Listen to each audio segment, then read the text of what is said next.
We are live on Facebook. Wonderful. All right. All right. Welcome, everybody. I'm Love Coach Scott Catamas, and this is the Essentials of Love Coaching. And I want to acknowledge that I've got a really wonderful group of people that are here. I'm just going to pop it on gallery view for a quick second. You can see some of the people that are joining us. I'm going to hear from them a little bit later on. But this is kind of the completion of a series of classes that we've been running for the last 12 weeks. And I wanted to close it with kind of the essence of love coaching, what it really means to do love coaching, to receive it, to give it, really kind of the way of thinking. One of my favorite ways to answer the question, people ask, well, what's the difference between love coaching and traditional therapy?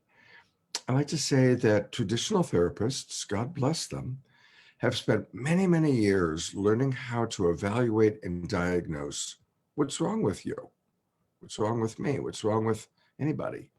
And there's certainly value to that. From my perspective, through love coaching, there's nothing wrong with anyone. No one's broken. No one has damaged goods. Nobody is permanently disabled because of whatever happened in their childhood or whatever wounding they have. Now, what's true is it's really hard to be a human being, and that we all have very significant challenges. But in love coaching, we remember love. We remember that we came to this world to learn lessons of love. We came here to learn to love ourselves, to love each other. And so the challenges, the ancestral lineage, the epigenetics, the cultural dynamics, these are all very real challenges that we have to cope with and work with. But it doesn't mean there's anything wrong with anybody. We're all here learning these incredible lessons of love. And that really leads to my perception about the meaning of life, because I truly believe that the meaning of life is we're here to learn lessons of love. And that kind of was backed up by quite a few experiences I've had. As a producer, I've produced numerous television shows and online shows on near-death experiences. In fact, ironically, a week from tonight, I'm doing another one on Saturday Night Live. The whole show is going to be dedicated to near-death experiences. We've got really the major leaders in the field coming on. And in doing this work for 30 years, plus walking my mother and my father and my wife and many friends through death, being with them as they died, and then having contact and communication with some of them after they've died. The consistent message from people that have had near-death experiences or that are out there communicating back to us is that life is precious and it's fragile and it's very short. And we're here to learn to love, starting with ourselves. And each and every one of us has our own unique challenges, our own unique issues. I'm here to learn to love myself, even though I have an addictive personality, or my father beat me, or my mother didn't really love me, or, I was abandoned by my husband, or whatever it was. My business failed. These are real challenges with very real pain. The pain is real. But the evaluation, the interpretation that it means that there's something wrong with me is not accurate. In love coaching, we try to alleviate the illusion of shame. One of the things that is really important to recognize is that we all make choices that have hurtful consequences, and we can call them mistakes. Obviously, we all make mistakes. We can learn from our mistakes. But when we adopt an attitude that there's something wrong with me, I'm this, I'm that, I'm not smart enough, I weigh too much, I'll never have true love. We make these interpretations based on painful experiences, based on disappointments and disillusionments. We make these painful interpretations, and then they start becoming self-fulfilling prophecies. And we start collecting evidence to support, yeah, I'll never find true love.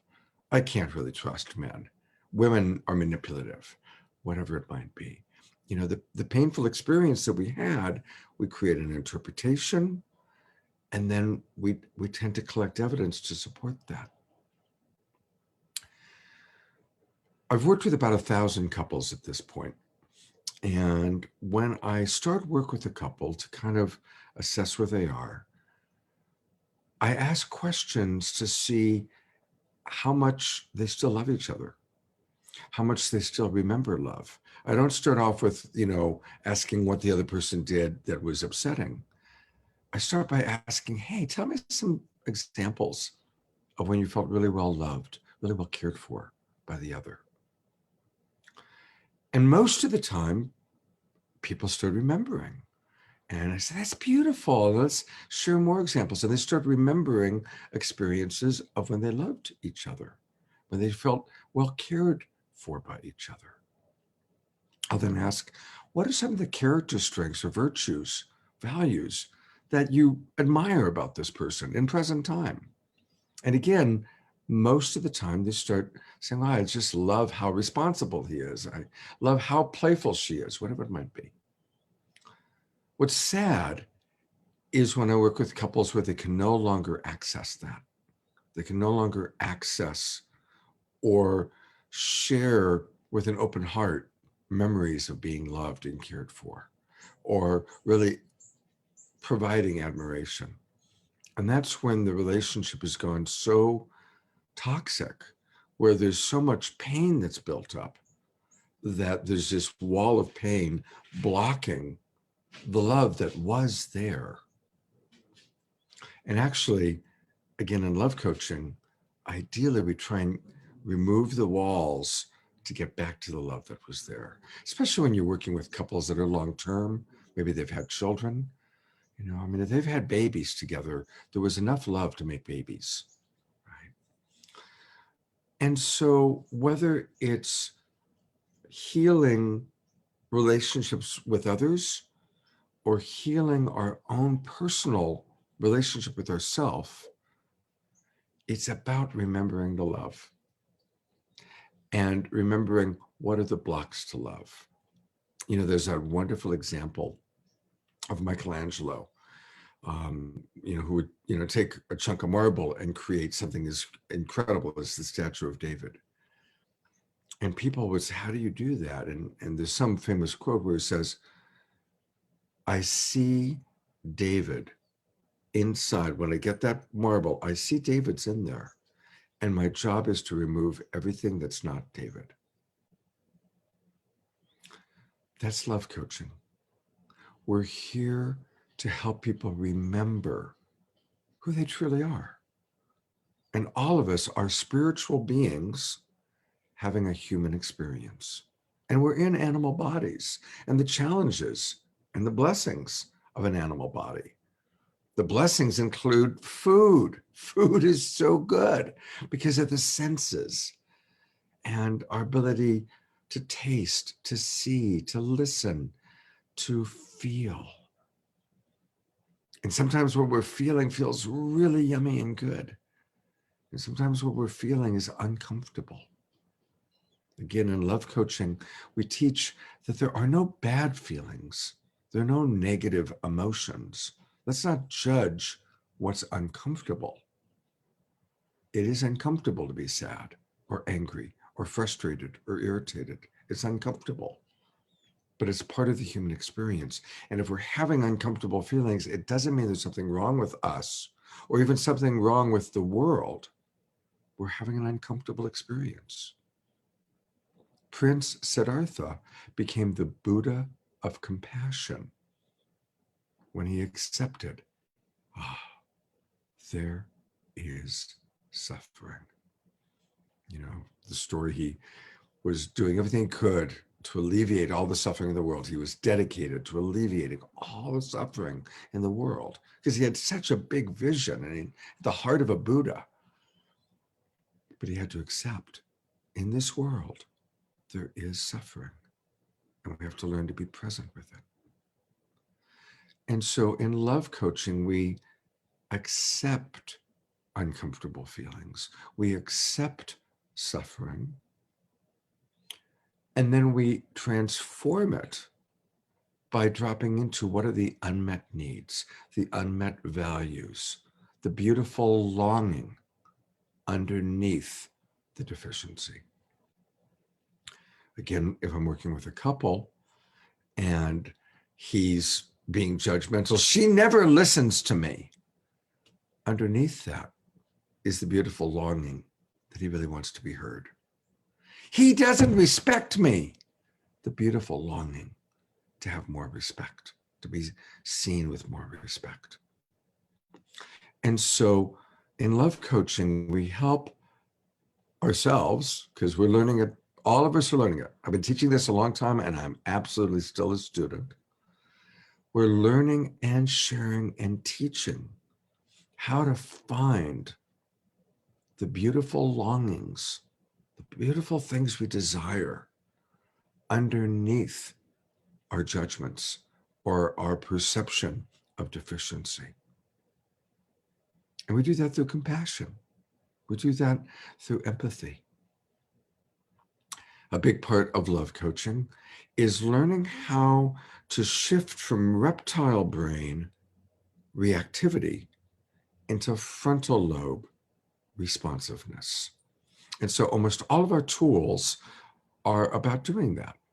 And just again, for anybody that's new, or a reminder for our love coaches, when a child is first conceived, all of you listening, when your father's sperm successfully fertilized your mother's egg, wow, what happened next? Well, in the first 24 hours, the very first thing formed, there's a little cellular membrane, and then inside that cellular membrane, there grows this little thing that becomes the reptile brain. It's about the size of a walnut, right? See this little thing? This is your reptile brain, right? And it's the very first thing formed in the first 24 hours. And our brain stem and our entire body is built around this little walnut size. Once we're an adult, it's walnut size, maybe a little larger. And it is our reptile brain. It's the oldest part of our body. It's the most ancient part of us from an anthropological standpoint. And what's its purpose? Survival. We are built to survive. And so this reptile brain, the moment we perceive the possibility of attack, not attack itself, mind you, just the possibility of attack, the reptile brain takes over and gives us basically 4 options: fight, flight, freeze, and fawn. Fawn is surrendering. Fawn is the little dog when the big dog attacks it, that rolls on its back and exposes its neck and says, you can take me. And then the big dog backs off because it knows that it won. Now, that was very valuable for our ancestors who were in constant physical survival. It kept them alive. They could smell danger. They could perceive the possibility of attack, which was really, really essential. They were, our ancestors going way back for a very long time, were in constant physical survival. We're not anymore. Almost nobody listening to me right now is in physical survival. Maybe we've had 1 or 2 moments where true physical survival was threatened.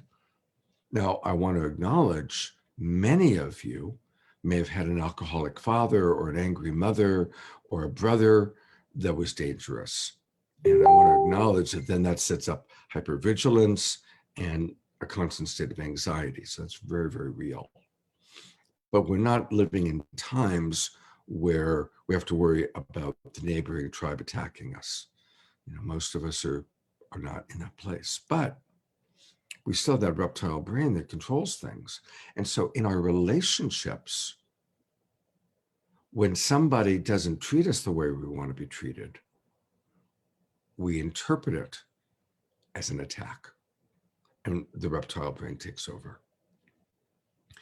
What's especially fascinating is the people that study these things say that 97% of the time that our reptile brain takes over, our reptile brain is actually reacting to our own thoughts. It's not reacting to anything that's actually really happening in the external world. There's not actually a genuine physical or even emotional threat in the outside world.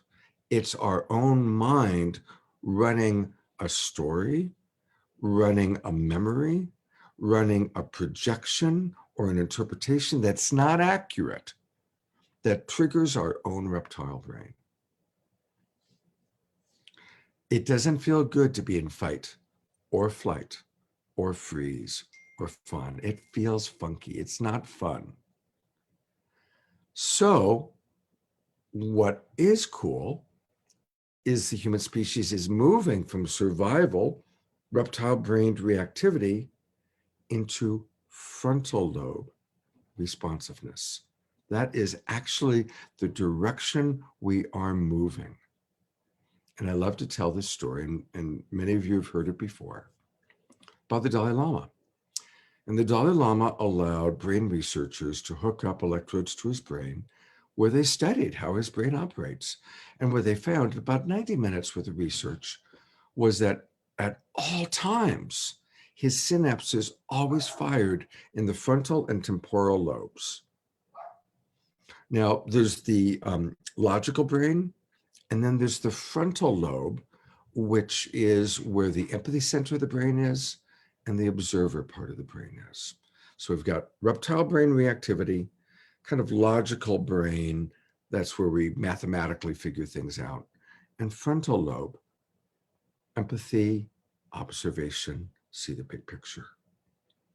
In love coaching, we practice and learn how to move from reptile brain reactivity to frontal lobe responsiveness. And the Dalai Lama is our positive role model. So they're doing this research at all times. His synapses are firing up here. And they decide to really challenge him towards the end. And they show him photographs of Chinese soldiers burning down a Tibetan temple. And they ask him, how do you feel when you look at that? What are you thinking? And he looks at the photos and he weeps. He cries. He's not stuffing his emotions, but the synapses are entirely firing in his frontal lobe. The main researcher then took it one step further. He said, I want to know how you think and feel about Chinese soldiers raping Tibetan women, murdering Tibetan people. And the Dalai Lama was very quiet for a long time. Synapses, though, continued to fire here. And finally he said, it reminds me that I must pray equally for the Chinese soldiers as I do for my Tibetan people. This is where we are going. This is the movement of the human species. And all of us are going to have really hard input. People we love are going to say and do things that hurt us or disappoint us. Things in the outside world are going to bother us. But as opposed to being in our reptile brain and reacting with fight or flight or freeze, we want to learn how to respond with compassionate understanding for ourselves and for the other. Oh, wow, why did she say that to me? I think she's really hurting. She really wants to be heard. Why is he being so loud? He really wants to be heard and understood. Right? That's what love coaching teaches us and what we practice. So, last couple of things, and then we will open it up to some thoughts and some comments and questions from people in the Zoom room. What's it take to be a love coach? And I know some people who are watching this now, and certainly some people are going to watch this recording. Well, what's that mean? It means that you're really dedicated to living in your heart. You are attracted to the idea of learning how to really love yourself fully and to love others and to approach the challenges of life from the heart as opposed to from a reactive place. Uh, I was just talking about this last night. We had a really wonderful interview with Elizabeth April on my Straight Talk show.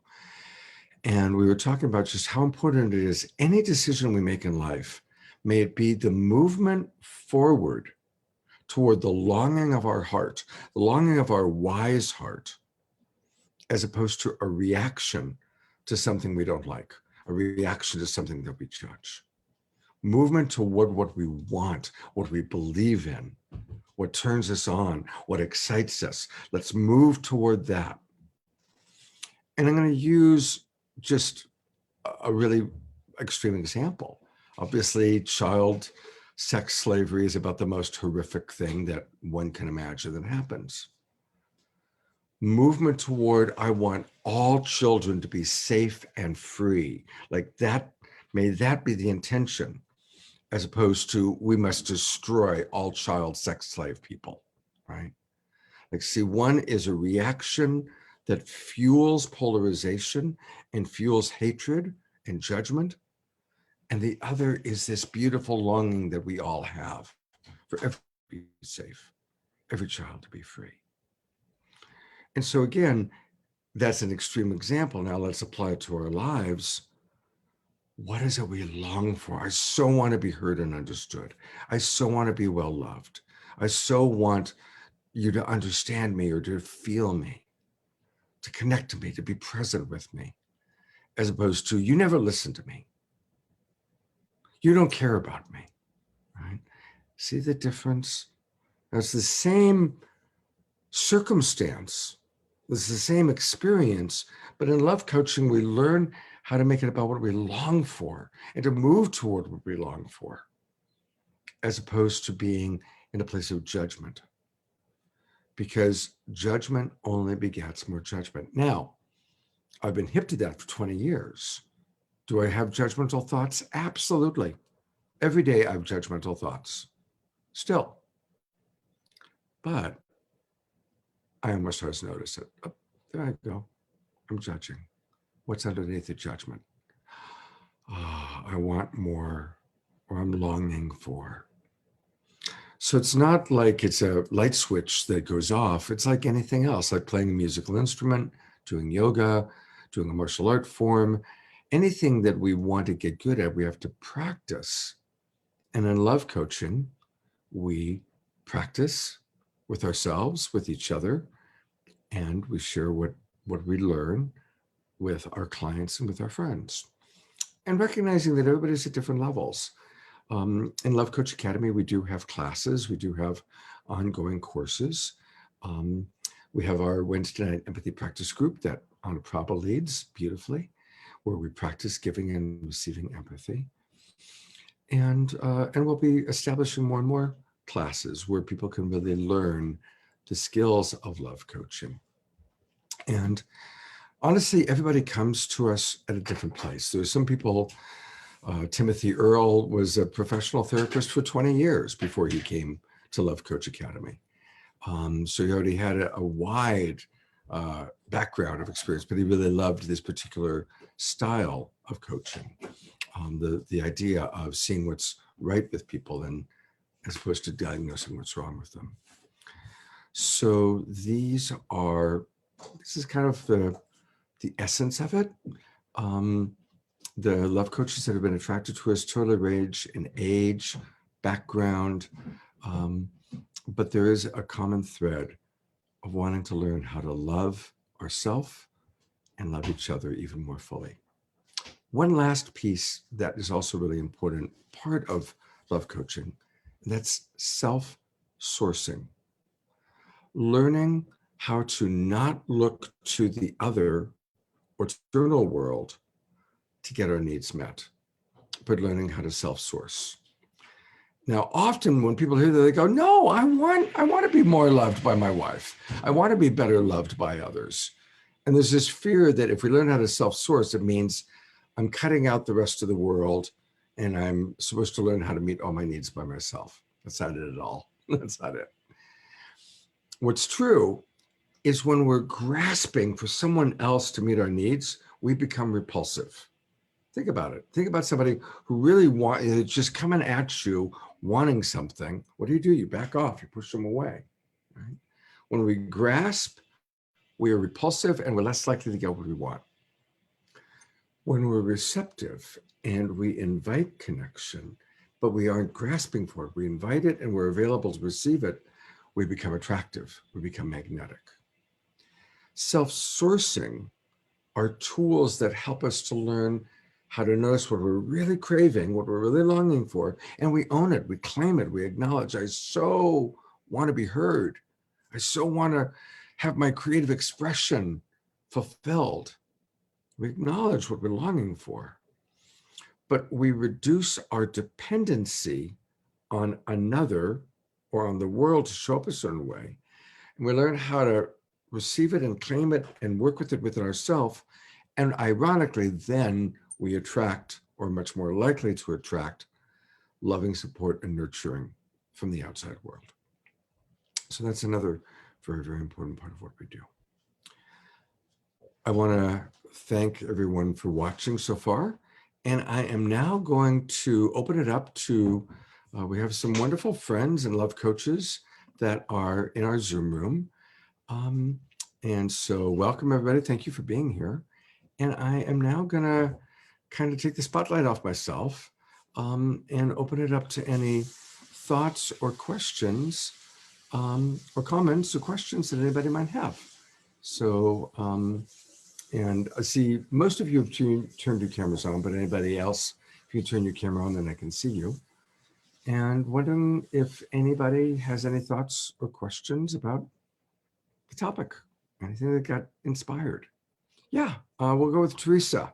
Tree. Right. Thank you. Thank you. So, yeah, I appreciate the topic, and you reminded me of compassion. A common experience for me when I'm driving, it happens a lot when I'm driving, is the person who's speeding and weaving in and out, and it really triggers fear in me since I've had lots of auto accidents. And so I used to get really angry, and I mean, I might initially go there, but then I have compassion for the person. And I remember times when I've been in a rush, and sometimes I do the Ho'oponopono prayer, but I noticed since I've suffered from PTSD and abandonment issues that it really triggers me when people don't respond in a timely manner or at all to my texts. It's like, and being on a dating site has exacerbated that feeling. I haven't been able to apply compassion to that. It's just really, I feel angry and hurt, you know. So I don't know if you have thoughts on that. Yeah, that's a really good topic. So first of all, thank you for being willing to bring that up. And I'm going to put the spotlight on you as well, and I, so we can see each other for a minute together. There we go. So the discomfort you feel, like, you're on a dating site, you send out a text or a message and you don't get a response. The discomfort is real, but the interpretation may not be real. And then the interpretation adds to the discomfort. The interpretation is probably, it might include just possibilities. It might be, he's not into me, I'm not attractive enough, I'm not young enough, I'm not going to find what I look for. I mean, these would be natural human interpretations to have. Yeah. Did I hit any bingos there? Sometimes, but I'm just so wrapped up in this, like, oh, it's this really like visceral kind of feeling of like anxiety of why isn't he getting, like, wanting to know, not being able to control the situation. And yeah, maybe sometimes I go into he's not into me. If we were really interested, he'd respond. But it even happens with friends at that, but where I go to, Scott, and I think and I don't know if this is a band-aid, but that I want someone, and maybe it's a love language too, but I want someone who's going to respond, like going to reach out to me and not, wait several days to get back to me. And that kind of feels nice. Absolutely. So what you just started to do is where I was going to take us. Okay. So we can look at it, any situation, but we'll work with this one from the eyes of deficiency, right? Why aren't they getting right back to me? What's wrong with them? Usually we go into either a what's wrong with them or what's wrong with me. That's usually, it's one of those two places. Mm-hmm. Look at what you pointed to, the beauty of your longing. So just notice energetically in the whole class, whole group, notice energetically the difference between what's wrong with him or what's wrong with me? God, why? Right? How's that feel? Versus, I am really longing and I deserve somebody who's into me and they respond quickly. When they see my text, they're excited to see my text. Mm-hmm. They see my text, it's like, God, far out. Teresa just texted me. I'm going to text her back. I want that. I'm longing for that and I deserve it. Yeah, I guess my challenge is, like, before I get there, I'll start having this conversation, like, the two sides of me, one is upset and anxious, and the other one's like saying, like, trying to make excuses for the person and, like, not honor how I'm feeling. Yeah. So remember to just keep dropping into the beauty of the longing Mhm. underneath Mhm. whatever disappointment there is, Yeah. right? Because that's beautiful. And in compassionate communication, this is called the beauty of the unmet need. Mhm. And actually, what we're needing or wanting or longing for is always beautiful. The longing for connection, the longing for respect, the longing for excitement. Teresa just texted me. This is really cool. Right? So that what you're longing for is beautiful. And if we can drop into the beauty of our longing, Mhm. it takes us out of the neurotic spinning around and around and around and around. And look, we all have things that we're neurotic about. So all of us, right? So I'm not pointing to you just to, this is an example, but we get into these loops, right? These neurotic mental loops that just create more discomfort. And I want to acknowledge Dr. Snowtopia, and when the chat box talked about, well, hang on, there's not peace in the world. There's still nuclear arms. There's still, all those things. And that's true. But here's the thing to remember. How often are we really in present time in danger? Almost never. We're almost never in danger. Now we can focus on all the danger that's out there. We can focus on all the fear. And there are things, if it's a situation where we have some control over something, right? Obviously, if you're driving a car, if you're choosing about a medical situation, there are choices we make to increase our safety.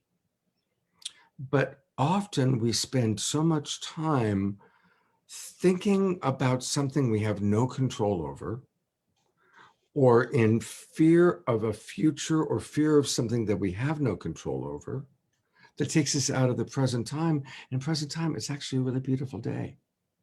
And we're in a beautiful body. And we have first world problems, right? So every spiritual teacher teaches the same thing. Presence, right in the present moment.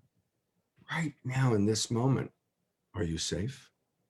And as a coach in love coaching, that's one of the things we teach people, because I want to acknowledge, of course, there are a lot of people who are hypervigilant and who live in a state of low-grade anxiety because of their PTSD, because of whatever happened.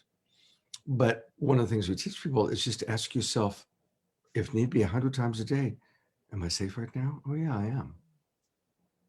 Right? Am I safe right now? Yeah, I am. And just to keep reminding ourselves, I am safe. I am safe. Because even hypervigilance and low-grade anxiety is a habit of worry based on a beautiful longing to be safe. And look, safety is the number one primal need, right? Safety is the most important, the most primal. So we have to get in the habit of, instead of being in an unconscious patterned reaction or hypervigilant state, just keep reminding myself, hey, I'm safe right now. I'm safe right now. I'm safe right now. And that's, again, what we learn how to do is to focus on what is true in present time, as opposed to regretting the past or fearing the future. Mm. Yeah. Is this helpful, Teresa? Very, thank you. All right. Thank you so much. That was a great opening example. And go back to gallery view. Are there any other thoughts, comments, or questions that people would like to share? Noelani is reaching towards the computer. So I'm I counting on Nini, you want to say something. yeah, I just wanted to say thank you so much for today. I didn't really know what today's class was. I thought it was you teaching how others could be coaches, which essentially actually you gave the what do you call it, theme, or like the mentality behind it. So I can apply that in my own life. I can love coach myself, right? I can love coach others. So I got that. But what a beautiful and very clear, concise, caring, empathetic, beautiful presentation of what love coaching is, and the dream, the vision, the substance, the tools, the foundation of it. It just was so nicely packaged and clear, and I'm really in appreciation of it. It was so helpful for me. Oh, So thank you, thank Norma. you. A lot to Thank me. you. Thank you so much. Thank you very Yes. much. Woo. Really happy to be here. I'm really happy to hear that. Dr. Snootopia, I see you raising your hand, so I'm going to add you here. Hi. Hi. Yeah, I'll have to disagree with you about that we are safe. You know, if you hear like Greta Thunberg talk about the climate emergency, you know, the burning of fossil fuel we can't see, just like radioactivity, just like the nanoplastics, you know, that are threatening our reproductive situation. So, I mean, why I'm here, I advocate this idea of love evolution, and love actually being a power that could bring this awareness, you know, to the world. So I'm seeing, you know, like if love coaching can, you know, evolve to me like a social movement. And I think that you are trying to do that. So I'm so glad you're bringing up what you're bringing up, and recognizing that right now in this moment, you and I are physically safe. That doesn't mean we condone ongoing hurtful practices. Okay. And they are two separate things. Yes, there are things taking place that are creating destruction, that are creating danger, that are having hurtful consequences. Absolutely. But right now, in this instant, you and I are physically safe. And if we can embrace the beauty of our personal safety, embrace the blessings of our privilege, because you and I are very privileged. We are privileged, extremely privileged. And to take the gratitude for our privilege and then look at, okay, what are specific things I can do with my privilege, with my, where do I have power? Where do I have the ability to make the world a better place? And I believe a wonderful place to start, it doesn't mean it's the only place, but a wonderful place to start is our relationships. I don't have too much control over climate change. Doesn't mean I don't want to contribute and be aware of what I can do differently, but I have tremendous control over how I talk with you right now. I have tremendous control over how I treat myself and how I treat the people that are in my immediate orbit. The relationships with the people that I'm in direct connection with is where I have a lot of control. How I talk to that person, how I listen to that person. So I'll try and give an example right now. I hear you have a tremendous desire for our world to be safe. You have a tremendous desire for our world to be in harmony. You have a tremendous desire for us to for our planet to evolve. And you have a vision for the evolution. And it's a beautiful vision. And you get my vote, right? You get my vote for your vision. And I'm trying as best as I can, the little bit that I know you, to acknowledge the beauty of your longing for a safe world, a harmonious world, an environmentally sustainable world. And that is a beautiful, beautiful longing and vision. And I acknowledge whatever steps you make to contribute to that, to educate others. Thank you. Thank you for that. And that can be there. And simultaneously, you're safe in this moment. I'm safe in this moment. And we can just do our best to understand each other, acknowledge each other. And maybe that brings a little more harmony to the world. Maybe that creates a little more sustainability just in this precious moment that we're sharing. Does that resonate? It definitely does, because relationships are what's going to save us. But I still think that what we also need is a vision of love. Like, Yes. where is this love going to take us? You know, what kind of world are we building? And that's right now, it's just in the imagination because it doesn't exist. Mm-hmm. And love is a vehicle for that imagination. Mm-hmm. And I just like to see Love Coach Academy, expand into utopian thought, Mm-hmm. To really, what kind of world is really going to be good for love and lovers and children, to thrive, because now it's too difficult. I mean, even though you think, we're safe, there's this massive confusion, ideological fragmentation, near civil war in America. And then if you look at internationally what's happening with the new space economy, which I've been researching, and this arms race in outer space, we're at a critical moment. Yeah. I absolutely agree. We're at a critical moment. And when I say we're safe, I'm just saying you and I physically in this instant. That's all I'm saying. I'm not addressing the world's problems, the world's issues. I'm addressing this precious moment in time between you and I right in this second. That's what I'm referencing, right? I get that. I understand that. I think more of the feminist point of view, though, is really global, local. I mean, as we talk, Scott, we are both local, global. Mm-hmm. So you cannot just separate, the global from the local. I'm not trying to separate it. I'm not trying to separate it.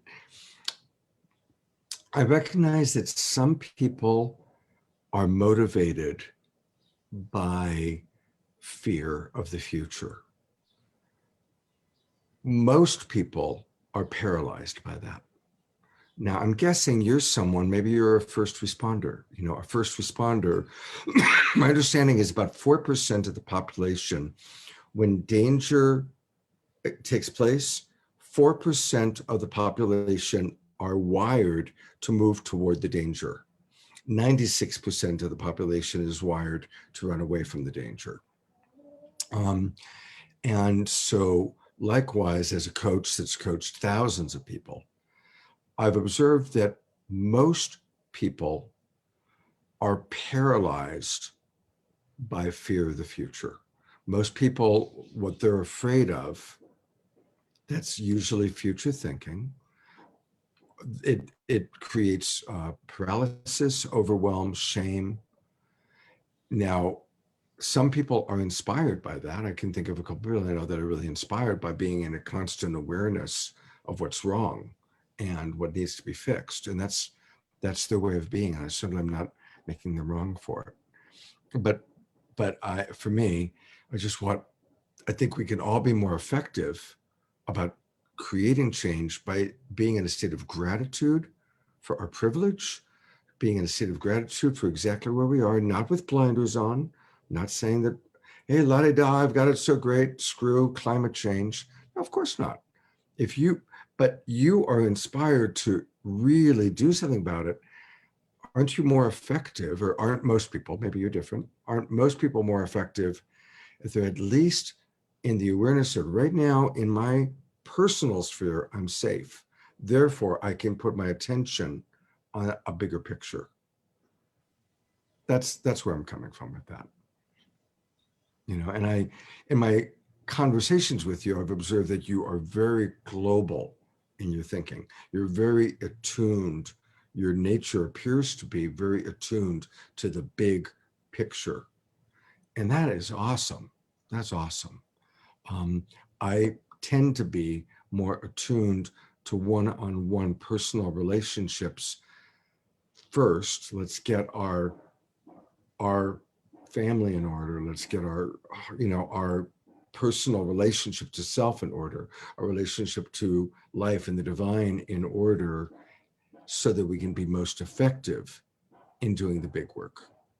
Right. Well, I'm glad you're having Bill McKibben on this coming time. I would love to see what questions you ask him and his responses. And,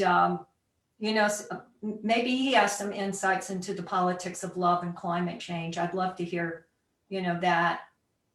Yeah, thank you. Thank you. She's referencing tonight's Saturday Night Alive, which is Earth Day oriented. And we've got some really wonderful speakers, including, it's actually a pre-record with Bill McKibben. So we're not going to be able to ask him questions live, which we could. Yeah, but all right. Thank you very much. I really enjoyed the dialogue. It was good. We're almost booked up. I want to keep it to an hour, but yes, Anna Prabha, am I hearing you? It's actually me, but you can definitely go on a Prabha. Can I just say one thing real quick? All I wanted to say is that was a beautiful exchange that happened, and and an empath, I totally care for this world so much. And I just want to say that both things can exist. Both things do exist. They're so it's not that one negates the other. And I also just want to, the way that I saw what the value of what Scott is saying is that it's almost like, this is the way that I comprehended it, is that it's starting in your own backyard, essentially, right? It's starting within yourself, so that the more we can heal within ourselves, the more we can have compassion and empathy for the person right in front of us, the more healing can go on. And then when we're a more healed person, we're capable and inspired to heal the world more. Beautiful. So that is the way that I understood that. Thank you, both of you. Alani. Yeah, thank you. I want to give one example, and this has been really painful for me. Over the last year, I've worked with dozens of couples and families that have been torn apart by different political beliefs or different beliefs about the pandemic. And I've seen how people that used to love each other and that are living together, their husband and wife or boyfriend and girlfriend or parents and teenagers, have gone into absolute hatred of the other because of a different political belief or a different idea about Trump versus Biden, masks or no masks, vaccine or no vaccine. And the more that people become fixated that they're right and the other one's wrong, it's it's what causes all the destruction in this world. All the destruction is created when we fall into that right, wrong, good, bad judgment of the other place. Now, in this moment, I'm not promoting masks or no masks, vaccine or no vaccine. We all have a right to believe what we believe and ideally listen to alternative perspectives with curiosity and interest as opposed to judgment. But the point that I'm making and the reason I'm bringing this up is that there are many well-intentioned people who think that what they're doing is really righteous. And in the process, they're not even getting along with their own husband or their own wife or their own children. And you know what? Like Gandhi said, be the change you want to see in the world. It's a lot easier to point to what's wrong with another person or wrong with the world and get self-righteous about it than it is to really listen to a family member who has an opposing belief system. So listen to a friend who has a different perspective. And that's what we really need, I think. We need to heal our relationships. And as we heal our relationships, I really truly believe that we'll make a big impact on healing the world. So that's kind of where I was coming from with all of that. Any other final thoughts? I am wanting to keep it to about an hour. Jen Wakefield is here. Isn't that cool? Hi, Jen. I haven't seen you in a while. It's fun. So Anaprabha. Yeah, hi. I really appreciate, no, Lonnie, what you were saying, and I was in so much agreement with that. It's actually what I was going to say, partially. And, Scott, thank you for this amazing presentation, this arc with being a love coach. And I've grown so much being with you and doing the love, our relationship essentials group. And I've seen how you've grown throughout the years.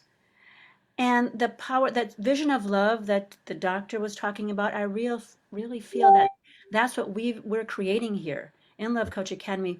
Because, for me, coming out of a really traumatic childhood, being hypervigilant, being in a kind of a low anxiety all the time, getting in touch with feelings in the body, right? Tuning in with your body and where you're feeling the feelings. And then in Love Coach Academy, we learn how to talk about these feelings and what we're needing. And often when we were younger, we weren't able to express our needs, right? It wasn't okay to have needs. We were shamed for our needs.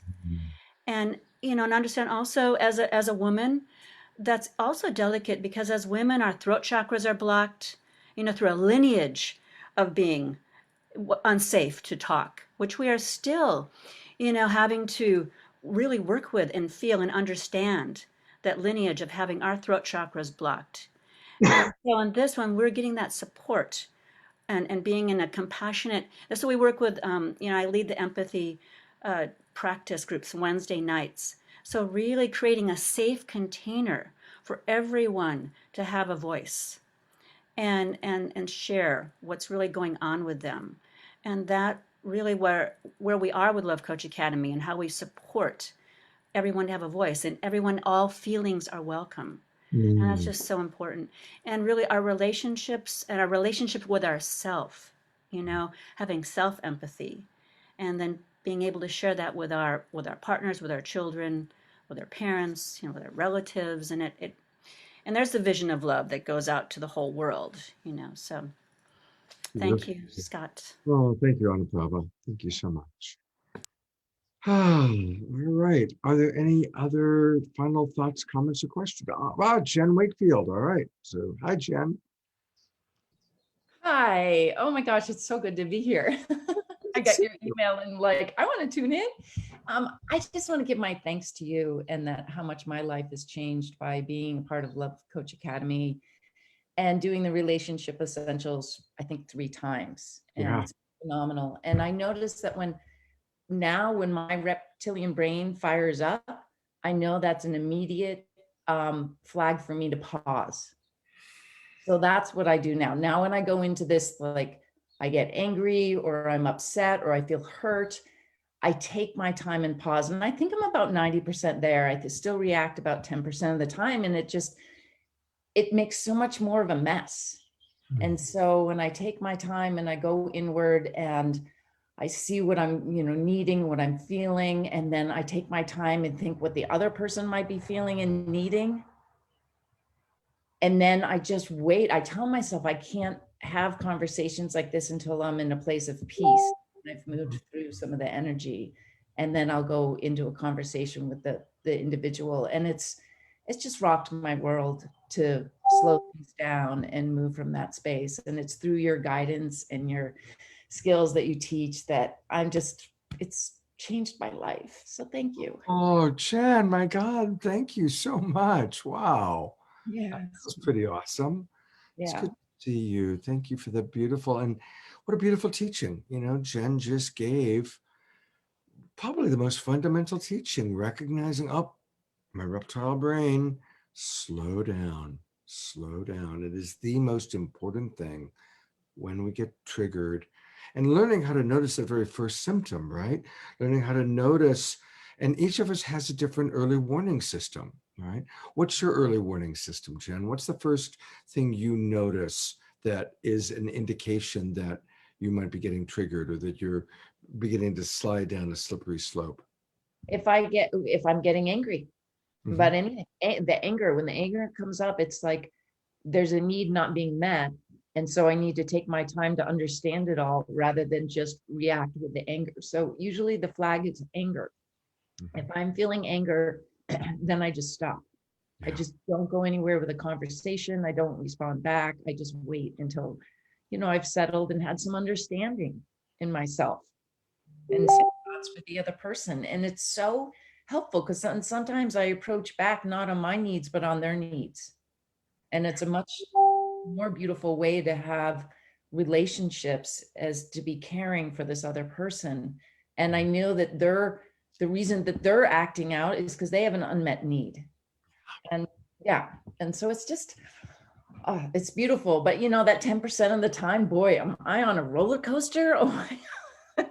It reminds me why I don't want to do it, because the roller coaster lasts for days, where if I don't get on the roller coaster, then I can get through it in a nicer fashion, and it will resolve itself. And I'm also accepting my anger. It's like, well, Jen, it's okay to be angry about this situation, but I now keep it to myself or work with a friend rather than at the other person I'm feeling it with. And that feels good too. Honoring, not trying to get rid of the anger, honoring it there, but taking it to a friend where I can reflect, as opposed to the person I'm feeling the anger towards. Jen, you're giving such beautiful teaching right now, and that is really, really beautiful. And you're right. A wonderful way to, anger is not bad. It just needs to be honored and managed. And a good little tool is share your anger with someone who will understand you and show care. Don't throw your anger at someone. It's like, it's cool to share our anger for the purpose of being understood. It's not cool to throw our anger as a weapon to hurt somebody, whether it's displaced aggression or a sense of entitlement. I'm angry, therefore I'm entitled to be hurtful. No, you're not. But I'm angry and I'm entitled to hopefully find someone who can understand why I'm angry, which of my needs are not being met, and to give me some compassion, some empathy. Yeah, and having grown up in an angry family and had to, work on this, it's a weak point for me. it's interesting because in my tight group, there's a couple times where I've gotten inappropriately angry and let it out on the people. And I've talked to these sisters at a depth of like, okay, can you work with me? If you see me being angry, then can you also go into a space like, oh, wow, Jen's having a tough time. Instead of them going into a reaction, I just have the discussion outside of any time that that's happening. Just say, this is a weak point for me. And if I'm angry, something's happening, and maybe you can lean into it and ask me, well, wait a minute, Jen, you're getting angry. I can only imagine something's really going on for you. Can we talk about it? So, in my close groups, I'm able to ask for some support. Beautiful, beautiful. I'm glad you got that. And thank you, Jen. Thank you. It's so good to see you. And I love all the teaching you just gave. Really, really cool. All right. I really do want to keep this. I want to keep it 2 hours. So I want to thank everybody for being here. Thank you, Jen and Anna-Prabha and Noelani and Teresa and Dr. Santopia for your interaction and comments. Thank you, everybody else, Jay and David, Scott, Catherine, Mia, all the others for being here. And thank you, everybody watching either on Facebook or the replay.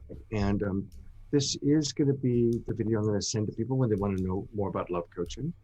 So thank you for watching. And if you have any questions, you can always reach me at lovecoachscottcatamas@gmail.com, lovecoachscottcatamas@gmail.com, or you can send me a Facebook private message. I'm the only Scott Catamas on the planet, so I'm easy to find. You're unique on the planet, Scott. Oh, well, thank you. As we all are. Yeah, we're all precious little snowflakes.